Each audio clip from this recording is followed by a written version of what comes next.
Hal mungkin gelih daripada dengki, hal mungkin gelih daripada riak, hal mungkin gelih daripada sifat-sifat batin. Munyo mun tak ada tak nak tanya.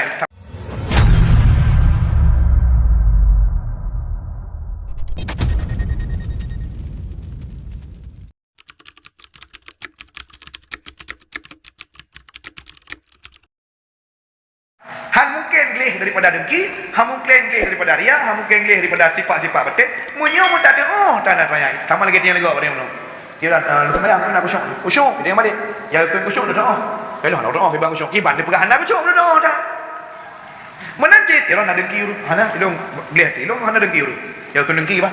Kalau nak doa. Kiban je lah pegang dengki ke doa dah. Ria menancit. Lagi contoh ria.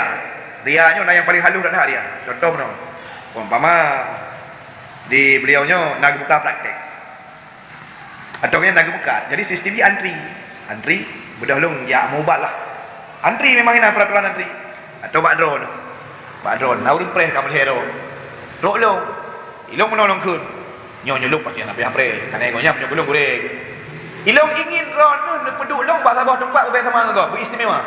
Na bisikan lah mati long kiban cara longnyo lah mati drone tu ditempatkan bak tempat yang berbeza sama hidup tempat kau. Ya benar.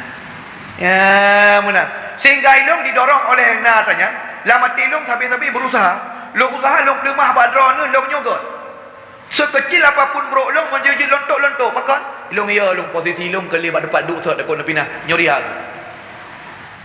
Jadi anak boleh tetel lagi tikap anak boleh tetel lagi nah ju anak boleh tetel ya lemah agak ikut tahu bro nyan dia kuala je keput dah tetel bahasa muyak ni tengok tantang ni yang cukup bereng macam ni nyunyuh anak pudak pejeh rod ni bidung teri datang bu nyampai main kat god dia sempat dia puyang bro anak jedah ni fai lele dia lagi biasa dia kanyan kurang lagi biasa yo anak boleh setel ini yohana kana didorong ia di posisi dia berubah lama tigop dak hana hidup dia bacat dah setel lagi banjlah posisi boleh bermentang bacat nyo dia mai dah pelihara tinggal waktu dah dia tikak-tikak tu dah urus kadang kiban dia nyampai dia kira ni nyampai kadang ikut nak kasih dah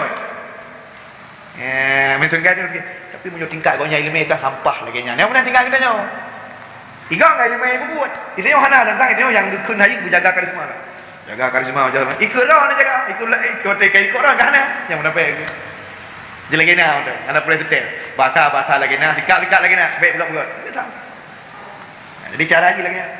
Cuma termasuk cara yang kebut lah. Benar. Memang nak kita khusus. Nak kita khusus yang berbicara tentang masalah yang kita tasawuf. Makanya wajib tabut aja ya. Banyak hana tabutnya hana jatah akan selamat dari tipu batin memang hana tabut. Makanya memang ilmu yang fardu ain kan maksudnya. Dan benar kalau pegah buat termasuk ilmunya hana tepi. Enak dan kalau buat tasawuf hana orang pegai enak. Payah juga sampai god akai ni dan sampai mati beuna domaikun la ilaha illallah. Nak enak. Kan tapi ada mana. Tapi menyo tauhid enak dan kalau buat tauhid asal kai negeri khalik makhluk kabeh. Enak dan kalau buat fikih asal kan ada i musamal itu mayat kata teh batu teh nyoje kabeh.